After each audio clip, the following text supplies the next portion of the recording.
वस्तुएं बहुत मूल्यवान थी, लेकिन जो व्यक्ति लाया उसको एक क्षण में उनके साथ आसक्ति नहीं हुई। मन में बार बार विचार करता रहा कि लाया हूं, किसी की है, वापस करना है, और 6 दिन के बाद आभार पूर्वक उन्हें वापस करके आया। वस्तुओं का उपभोग भी हो गया। आने वाले बारातियों ने बड़ी प्रशंसा की, भाई बहुत अच्छा प्रबंध किया है, बहुत अच्छे भोजन कराए, बहुत अच्छे पात्रों की व्यवस्था की है। बस इसी प्रकार से जब आपको तन मिले, जब आपको धन मिले, जब आपको जन मिले, जब आपको आभूषण मिले, आप विचार करिए कि किसी का दिया हुआ है, इसलिए इसका दुरुपयोग नहीं करूंगा। यदि आपने दुरुपयोग नहीं किया तो धीरे धीरे आसक्ति भी नहीं होगी। श्रीमद् भगवत गीता ने दृढ़ेन चित्वा, उस असंग शस्त्र के द्वारा दृढ़ता पूर्वक अपने मन में पूर्ण संकल्प करने के बाद इस संसार का निषेध करने के लिए एक मार्ग बताया। ब्रह्मार्पणम ब्रह्म हविर ब्रह्माग्नौ ब्रह्मणाहुतम ब्रह्मैव तेन गंतव्यम ब्रह्म कर्म समाधिना। वस्तु आपकी है, लेकिन आप उसे ब्रह्मार्पण करके सेवन करें। जैसे ही आपने मन में विचार किया कि यह परमात्मा का पदार्थ है, तो उसमें से जितना उचित होगा उतना ही आप सेवन करें।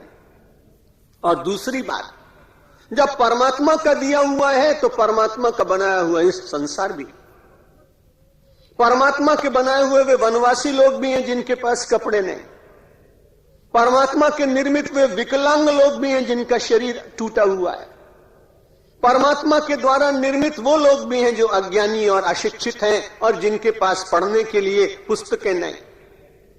श्रीमद् भगवत गीता सामाजिक दर्शन भी कराती है। यदि आपके जीवन में अनासक्ति आई और दृढ़तापूर्वक आपने अनासक्ति के कुल्हाड़े से संसार की वासना को और राग को काटने का प्रयत्न किया, तो परिणाम क्या होगा? आपकी बुद्धि का विस्तार होगा। आपकी संपत्ति परमात्मा की संपत्ति होने के कारण बिना किसी के मांगे हुए आप उसमें अपने आप अनेक लोगों के अधिकार को मन से स्वीकार करते। और इसीलिए परंपरा स्थापित की गई कि असंग निसंग रहने वाला व्यक्ति जब उसके पास पदार्थ अधिक हो जाए तब वो 12 वर्ष के बाद कुंभ के मेले में जाता था। कुंभ के मेले केवल साधुओं के दर्शन मात्र के लिए नहीं थे। एक तो सत्संग होता था, अनेक लोग अनेक विषयों पर चर्चा करते थे, कोई मीमांसा पर, कोई वैशेषिक पर, कोई तर्क पर, कोई उपनिषद पर, कोई रामकथा में, कोई गीता, कोई भागवत। तो उन कुंभ मेलों के द्वारा हम अपने प्राचीन साहित्य संपत्ति का रक्षण करते थे। वो साहित्य समाप्त न हो जाए, केवल पुस्तकालयों की शोभा न बन जाए, इसलिए वो एक बहुत बड़ा प्रयास होता था और आज तक चलता है। लेकिन उसका हार्द बदल गया। वे सब मेले किस लिए किए जाते थे, बात तो हम भूल गए। अब तो केवल पंडाल सजाने की बात वहां रहती कि कौन से महामंडलेश्वर के यहाँ बिजली बहुत बढ़िया थी और कौन से महामंडलेश्वर के यहाँ चित्रकारी बढ़िया थी। इन सब की होड़ में हम सब लोग वहां पड़ जाते हैं। लेकिन उस जमाने में जब ये मूल चला था तब सब लोग केवल शास्त्र चर्चा करते। शास्त्र चर्चा करने के साथ ये कहा जाता कि तीर्थ में आए हो तो एक समय भोजन करना, भूमि के ऊपर विश्राम करना, जितना कम हो सके उतनी जगत की बात करना, और जो कुछ तुम्हारे 12 वर्ष में ज्यादा संग्रह हो गया वो समाज के लोगों को वितरित कर दे। यदि आसक्ति रहेगी तो व्यक्ति छोड़ नहीं सकता। यदि वो निरासक्त होगा तो उससे समाज में बांटने की तैयारी उसके मन में अपने आप जग जाए। इसलिए भगवान ने कहा ये संसार जैसा हम देखते सुनते वैसा नहीं, उससे भी ज्यादा है, उससे भी कम है। जैसा जैसा चिंतन हो व्यक्ति का और जैसी जैसी मन की भावना। न रूपमस्येह तथोपलभ्यते नान्तो न चादिर न च संप्रतिष्ठा अश्वत्थमेनम सुविरूढ़ मूलम असंग शस्त्रेण दृढ़ेन चित्वा। इसलिए निरासक्ति का, अनासक्ति का एक कुल्हाड़ा ले लें। स्वामी विवेकानंद की बात अपने 2-3-4 वर्ष पूर्व के प्रवचन में कभी कही होगी। अनेक श्रोता नूतन है इसलिए उसे मैं पुनरावृत्त कर देता हूं। जब स्वामी विवेकानंद गए अमेरिका में तो बार बार अनासक्ति की बात कहते थे, तो अमेरिकन उनसे उपहास में कहते कि जिसके साथ रहना उसके साथ असंग कैसे होंगे, उसके साथ निरासक्त कैसे होंगे। तब स्वामी विवेकानंद ने कहा चलो मैं तुम्हें ले चलता हूं एक जगह घुमाने। और अपने मित्रों को लेकर के गए और सी बीच पर पहुंचे। जब समुद्र के तट पर पहुंच गए तो स्वामी जी ने मित्रों से पूछा, आप एक बात बताओ, तुम्हें सामने क्या दिख रहा है? उन्होंने कहा, समुद्र। समुद्र में किनारे क्या दिख रहा है? बहुत छोटी छोटी launches, motor boat, नौकाएं। Swami Vivekananda ने कहा कि समुद्र बड़ा है कि नौका? नौकाएं छोटी। गणना की जा सकती है। समुद्र के पानी का विस्तार कितना है इसे बता पाना बहुत कठिन। तो स्वामी विवेकानंद ने कहा कि जो अधिक हो, जो अधिक विशाल हो, उसकी विशालता में व्यक्ति को महत्ता उसकी मानकर और उसके शरणागत हो जाना चाहिए। लोग समझ नहीं पाए। स्वामी विवेकानंद ने कहा, नौका में व्यक्ति को बिठाइए और जब वो व्यक्ति उसमें बैठ जाए और जब नौका चलने लगे तो उसके बाद वो विचार करे कि समुद्र बहुत महान है, नौका बहुत छोटी है, जो बहुत विशाल है उसके सामने इस नौका को शरणागत हो जाना चाहिए। तो होगा क्या? नौका डूबेगी। लेकिन नौका डूबती नहीं है, क्योंकि वो जानती है कि मुझे कहां तक जाना चाहिए, कितनी गहराई तक जाना चाहिए। स्वामी विवेकानंद ने कहा, संसार में रहिए, लेकिन जैसे नौका रहती वैसे रहिए। A boat may stay in the water, but water should not stay in the boat. An aspirant may stay in the world, but world should not stay in the heart of an aspirant. Swami Vivekananda ने कहा, a boat may stay in the water. एक नौका को पानी में रहना चाहिए, पर पानी को नौका में नहीं आने देना चाहिए। एक व्यक्ति को संसार में रहना चाहिए, पर संसार को व्यक्ति के हृदय में प्रवेश का अधिकार नहीं मिलना चाहिए। असंग शस्त्रेण दृढ़ेन चित्वा। भगवान श्री कृष्ण ने कहा, यही निस्संगता का कुठार, यही निस्संगता का परशु, यही निस्संगता की कुल्हाड़ी मैं तुम्हारे हाथ में दे रहा हूं।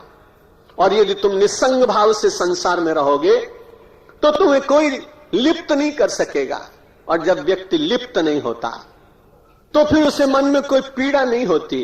रामकृष्ण देव इसी बात को बड़ी सरलता से कहते थे, क्योंकि वो तो जीवन के अनुभव की पाठशाला के सिद्ध महापुरुष थे। हमारी तरह से पुस्तकें पढ़कर प्रवचन करने वाले सन्यासियों में उनकी गणना नहीं थी। इसलिए रामकृष्ण परमहंस के पास जब कोई गया, उसने कहा, बाबा संसार में कैसे रहें, यह संसार बड़ा तंग करता है। उन्होंने कहा, अरे बंगाल का रहने वाला आदमी, तुम्हें पता नहीं कि कैसे रहना चाहिए? कभी कटहल ले आओ, जिसे आप फणस कहते हैं, और जब कटहल को काटना होता है तो बंगाल की माताएं पहले अपने हाथ में तेल लगा लेती हैं, और जो हंसिया या चाकू होता है उसके ऊपर भी तेल लगाती हैं, और उसके बाद जब फणस काटती हैं तो फणस में से निकलने वाला दूध न तो हाथ में चिपकता है और न चाकू में चिपकता है। रामकृष्ण परमहंस ने कहा, अरे पगले, यदि संसार में रहना हो तो परमात्मा का स्नेह अपने साथ जोड़ ले, और यदि स्नेह रहेगा तो संसार चिपकेगा नहीं। इस संसार से अनासक्त रहने का सबसे श्रेष्ठ उपाय अनासक्ति। भगवान श्री कृष्ण ने कहा, ततः पदम तत्परिमार्गितव्यम यस्मिन् गताना निवर्तन्ति भूया तमेव चाद्यम पुरुषम प्रपद्ये यत प्रवृत्ति प्रसिता पुराणी। ततः पदम, संसार से बहुत दूर है वो परमात्मा।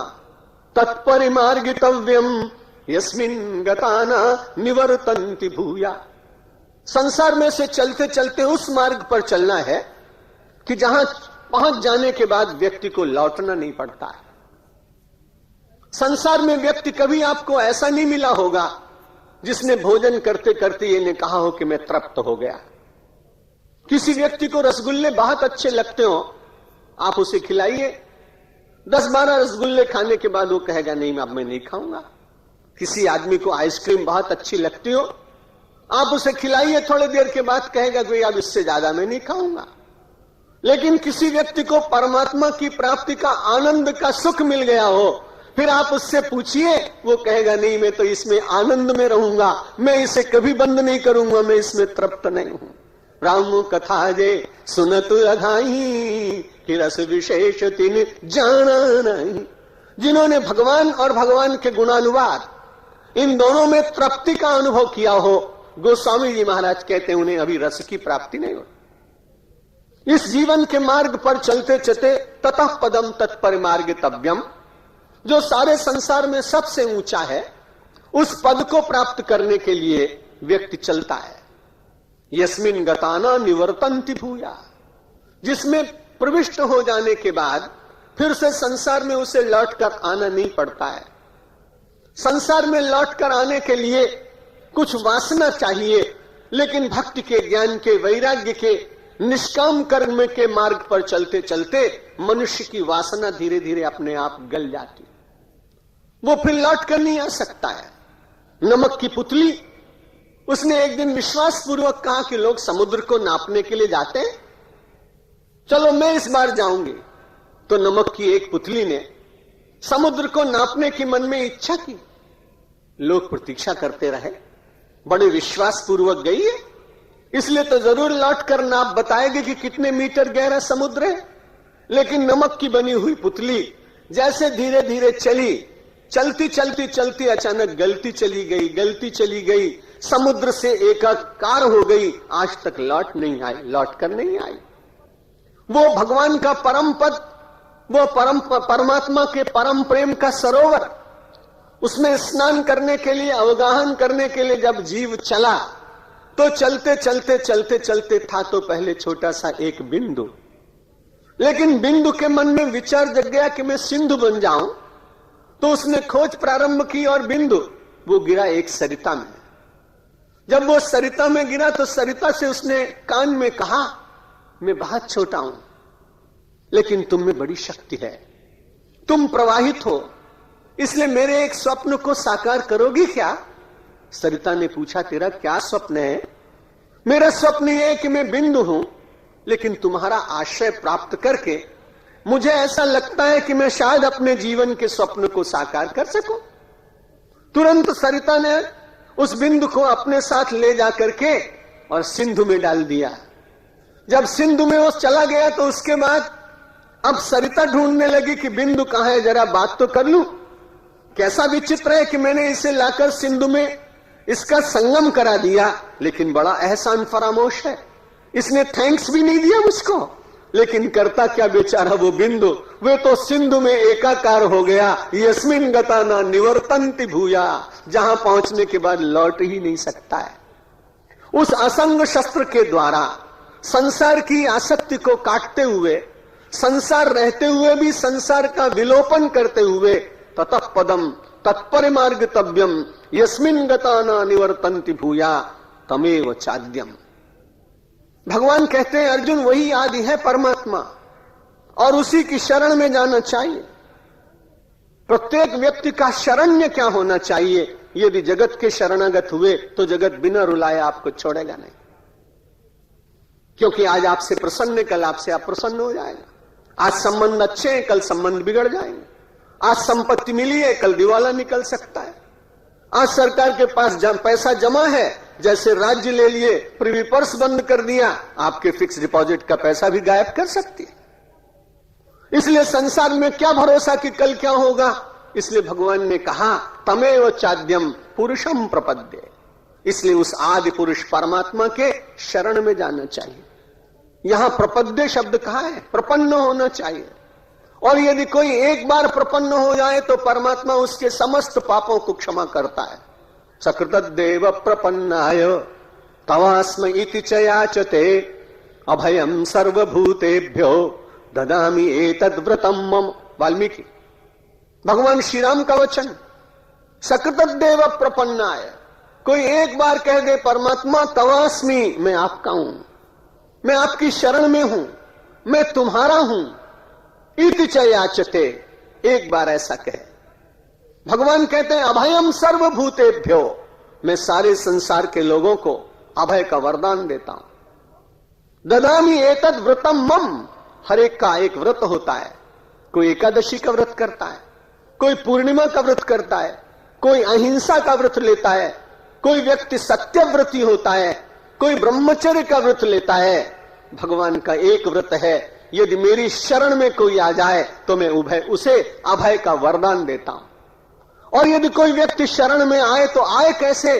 तो उसे आने का एक ही उपाय है, अब सौंप दिया इस जीवन का सब भार तुम्हारे हाथों में, सब भार तुम्हारे हाथों में, है जीत तुम्हारे हाथों में और हार तुम्हारे हाथों में, और हार तुम्हारे हाथों में।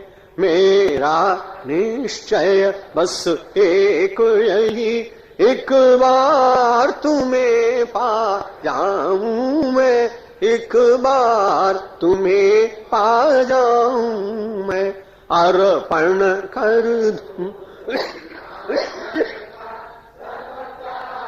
तुम्हारे हाथों में, सब प्यार तुम्हारे हाथों में। जो जग में रहूं तो ऐसे रहूं, जो जल में कमल का फूल रहे, जो जल में कमल का फूल रहे। मेरे सब गुण दोष समर्पित हो, करतार तुम्हारे हाथों में, भगवान तुम्हारे हाथों में। यदि मानव का मुझे जन्म मिले, तो तव चरणों का पुजारी बनूं, तो तव चरणों का पुजारी। इस पूजक की एक एक रग का होतार तुम्हारे हाथों में, होतार तुम्हारे हाथों में।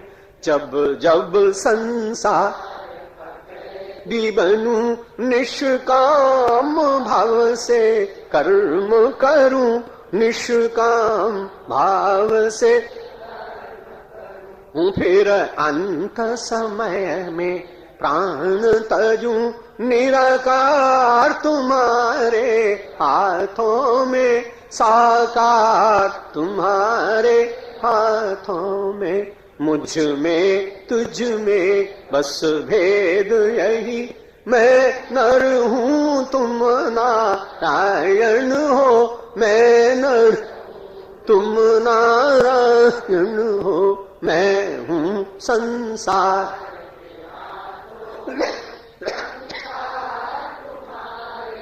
हाथों में संसार तुम्हारे हाथों में, अब सौंप दिया इस जीवन का सब भार तुम्हारे हाथों में, सब भार तुम्हारे हाथों में। है जीत तुम्हारे हाथों में, और हार तुम्हारे हाथों में, और हार तुम्हारे हाथ। शंकर भगवान की, रामचंद्र भगवान की, कृष्णचंद्र भगवान की, जगदम्बे माता की, पवन सुत हनुमान की, सनातन धर्म की, सब धर्मों की, सब संतों की, भारत माता की। ओम नमः पार्वती पतये।